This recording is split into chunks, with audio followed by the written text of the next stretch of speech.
नमस्कार दोस्तों, मेरा नाम है तरुण त्रिपाठी और आप देख रहे हैं करेंट तक। और आज मैं आपको एक ऐसा वाक्य सुनाने जा रहा हूं जो आपको हैरान कर देगा, जिसे सुनकर आपके होश उड़ जाएंगे, क्योंकि ये वाक्य जुड़ा है देश के मौजूदा प्रधानमंत्री नरेंद्र मोदी और गृह मंत्री अमित शाह से। दोस्तों, ये बात है उस वक्त की जब नरेंद्र मोदी गुजरात के मुख्यमंत्री हुआ करते थे और उस वक्त की यूपीए सरकार ने एक शख्स को एक ऐसे फाइल पर साइन करने के लिए मजबूर किया था, जिस पर साइन करने के बाद नरेंद्र मोदी और अमित शाह दोनों आज जेल के सलाखों के पीछे होते। यहाँ पर ध्यान देना कि मैं कोई मनगढ़ंत कहानी आपको नहीं बता रहा हूँ, मनगढ़ंत कहानी मैं आपको नहीं सुना रहा हूँ, बल्कि ये दावा उसी शख्स की तरफ से किया गया है। बाकायदा उस शख्स ने अपने एक बयान में इस बात का खुलासा किया है और उसका ये बयान ऐसे वक्त में आया है जब हाल ही में पद्म पुरस्कार का ऐलान किया गया और उस शख्स को भी पद्मश्री से सम्मानित किया गया। उसके बाद उन्होंने एएनआई से बातचीत में इस बात का खुलासा किया, जिसके बाद चारों तरफ हड़कंप मच गया। हर कोई हैरान रह गया कि भाई क्या वाकई में सच में कांग्रेस की सरकार ने इस तरह की साजिश रचने की कोशिश करी थी? तो पूरा मामला क्या है, क्या कुछ बताया है उस शख्स ने और कौन है वो शख्स और कैसे उन्हें यूपीए की सरकार की बात न मानने की प्रताड़ना झेलनी पड़ी थी, बताएंगे सब कुछ। और साथ ही साथ उस शख्स का बयान भी आपको सुनवाएंगे, जिसमें वो साफ तौर पर कह रहे हैं कि अगर मैं उस वक्त उस फाइल पर साइन कर देता तो यह देश का सबसे बड़ा दुर्भाग्य होता। पहले आप सुनिए कि उन्होंने क्या कुछ कहा। उसमें आपने एक सैफरन टेरर की भी बात की थी, जब when you was in UPA government you are forced to sign some documents, तो उसके बारे में कुछ बताइए कि वो कैसा। देखिए, वो एक ऐसा डॉक्यूमेंट के था जिसमें आज जो प्रधानमंत्री और आज जो गृह मंत्री है, तत्कालीन वो मुख्यमंत्री और गृह मंत्री हुआ करते थे गुजरात को, उनको अंदर डालने का था। पूरा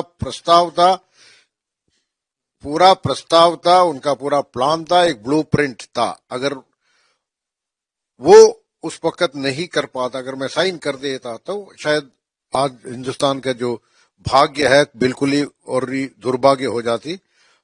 क्योंकि देखिए, 11 साल या 12 साल में जो एक रथ की तरह, एक विकास रथ की तरह ये आगे ले गए। कई कई ये तो एक प्रधानमंत्री हमारे ऐसे यशस्वी इतने हैं कि उनके यहाँ हर जगह पे, हर बॉडी के हर हर इंच में उनके यहाँ विकास लगी हुई है और इतना मेहनत कर रहे हैं, इतना श्रम कर रहे हैं।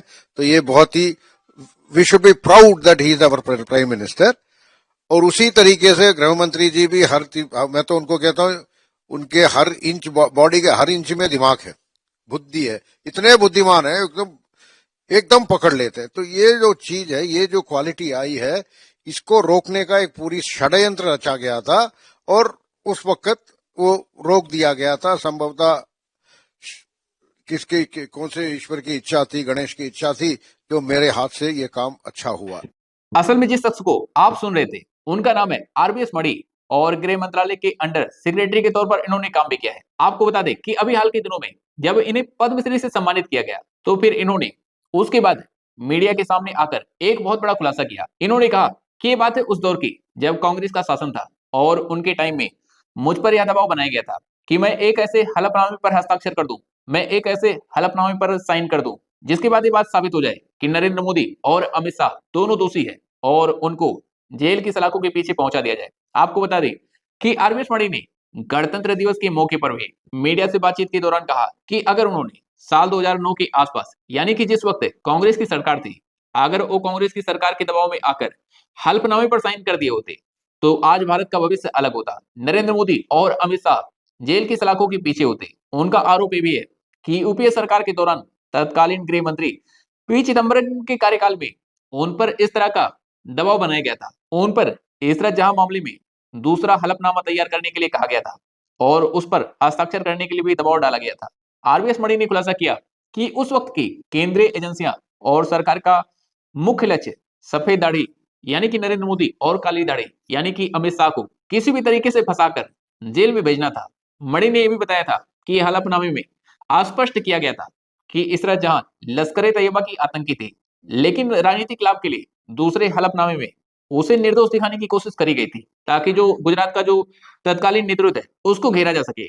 मणि ने यह भी दावा किया कि उन्हें सिगरेट से जलाया गया, सीबीआई द्वारा मानसिक रूप से प्रताड़ित किया गया था ताकि वह सरकार की मन मुताबिक गवाही दे सके। आपको बता दें कि आरवीएस मणि ने इन घटनाओं पर, मंत्रालय के अंदरूनी अनुभव पर अपनी किताबें लिखी थी, जिसका नाम है the myth of Hindu terror insider account of ministry of home affair. इस किताब में उन्होंने बहुत सारी चीजों का खुलासा किया है। आपको बता दें कि आरबीएस मणि पद्मश्री मिलने के बाद मीडिया के सामने आए और उन्होंने अपने बयान में न सिर्फ इशरत जहां केस बल्कि तथाकथित भगवा आतंकवाद और यूपीए की सरकार के दौरान की नीतियों पर भी गंभीर सवाल खड़े किए। और अब एक बार फिर उनका ये बयान सोशल मीडिया पर तैर रहा है, वायरल हो रहा है, जिसमें वो सीधे तौर पर कह रहे हैं कि मुझ पर तो बाकायदा दबाव बनाया गया था एक ऐसे हल्फनामे पर साइन करने के लिए जिसमें सीधे तौर पर नरेंद्र मोदी और अमित शाह को टारगेट किया गया था। हालांकि उनका दावा ये भी है कि मैं झुका नहीं, मैंने बात नहीं मानी, मैंने हस्ताक्षर नहीं किए और इसके लिए मुझे सिगरेट से जलाया गया, मुझे परेशान किया गया, मुझे प्रताड़ित किया गया, लेकिन फिर भी मैंने साइन नहीं किया, किसी के दबाव में नहीं आया। इसीलिए आज देश का भविष्य ठीक है, सुरक्षित है, नहीं तो देश का भविष्य कुछ और होता।